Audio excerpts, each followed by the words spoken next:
বিশ্ব রাজনীতিতে ঝড় তোলা পারমাণবিক ইস্যুতে একটু আশার আলো জাগিয়েছে একটি বৈঠক। এ দ্বন্দ্বের নেপথ্যের দুই চরিত্র যুক্তরাষ্ট্র ও ইরান অবশেষে আলোচনার টেবিলে পা রেখেছে। বিশ্ব তাকিয়ে আছে রুদ্ধশ্বাসে, কেননা মধ্যপ্রাচ্যের মতো গনগনে আগুনে আরও বারুদের গন্ধ পুড়িয়ে দিতে পারে বিশ্ব মানচিত্র।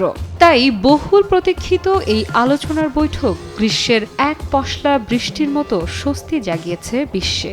তবে এতটা সহজেই কি মিটে যাবে আক্রোশের সমীকরণ? বহুদিনের জমানো হিসেব নিকেশের সমাধান করতে পারবে একটি পরোক্ষ বৈঠক? উত্তরটি বোধহয় না হতে চলেছে। সম্প্রতি ইরানের পররাষ্ট্রমন্ত্রী আব্বাস আরাকচি বলেন, তেহরান এখন যুক্তরাষ্ট্রের পক্ষ থেকে পরস্পর বিরোধী বার্তা পাচ্ছে। এই বার্তাগুলো কখনো শান্তির ইঙ্গিত দেয়, আবার কখনো নতুন চাপ ও শর্ত আরোপের হুমকি দেয়। মস্কোতে সাংবাদিকদের প্রশ্নের উত্তরে আরাকচি বলেন, আসলে আমরা যুক্তরাষ্ট্রের পক্ষ থেকে পরস্পর বিরোধী ও অসঙ্গতিপূর্ণ বার্তা পাচ্ছি। এই বার্তাগুলোর অর্থ কি বা এগুলোর পেছনের উদ্দেশ্য কি তা তাদের বিষয়। আমাদের কাছে মূল বিষয় হলো আলোচনার টেবিলে কি বলা হচ্ছে, সেটাই আমাদের মাপকাঠি। এই বক্তব্যের মাধ্যমে ইরান স্পষ্টভাবে বুঝিয়ে দিয়েছে তারা কথায় নয় বরং কাজে বিশ্বাস করে। এ সময় আরাকচি যুক্তরাষ্ট্রকে কটাক্ষ করে বলেন, আমরা আমাদের অবস্থান স্পষ্টভাবে এবং গুরুত্বের সঙ্গে জানিয়েছি।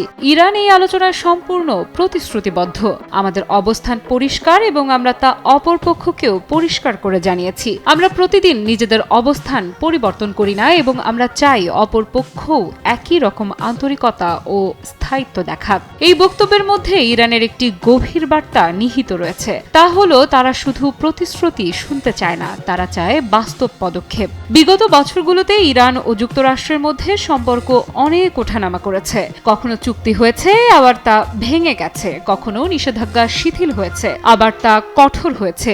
এই পটভূমিতে আরাকচির বক্তব্য গুরুত্বপূর্ণ, কারণ এটি শুধু ইরানের কূটনৈতিক অবস্থান তুলে ধরছে না, বরং যুক্তরাষ্ট্রকেও এক প্রকার সতর্ক করে দিচ্ছে।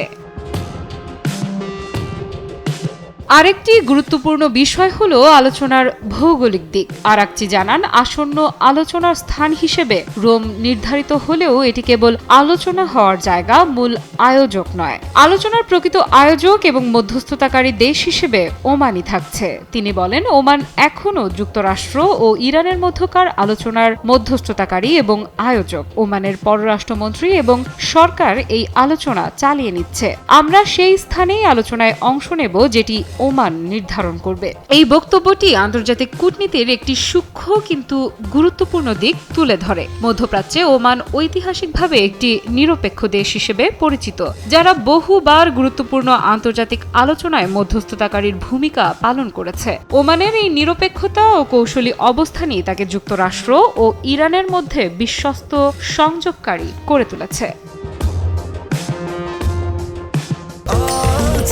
স্বাস্থ্যকর অল টাইম হানিকম, সব সময় অল টাইম হেলদি লাইফ।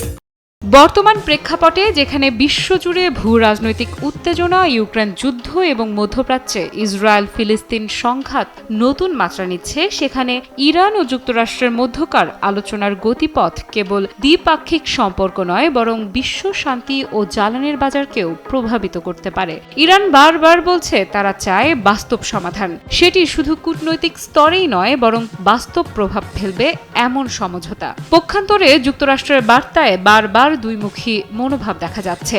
একদিকে তারা আলোচনায় আগ্রহী বলে জানায়, অন্যদিকে ইরানের উপর নতুন চাপ সৃষ্টি করে কিংবা কঠোর বক্তব্য দেয়। এই দ্বৈততা যদি দূর না হয়, তাহলে আলোচনার বাস্তব ফলাফল আসবে না বলেই মনে করছে তেহরান। এই পরিপ্রেক্ষিতে আগামী দিনগুলো অত্যন্ত গুরুত্বপূর্ণ। রোমে অনুষ্ঠিতব্য এই পরবর্তী পর্বের আলোচনা কেবল দুই দেশের ভবিষ্যৎ কূটনৈতিক সম্পর্ক নয়, বরং গোটা অঞ্চলের স্থিতিশীলতার ওপর বড় প্রভাব ফেলতে পারে। তবে প্রশ্ন থেকে যায়, যুক্তরাষ্ট্র কি তাদের বার্তার মধ্যে সামঞ্জস্য আনতে পারবে? তারা কি ইরানের মতো একই রকম ধারাবাহিকতা ও আন্তরিকতা দেখাবে?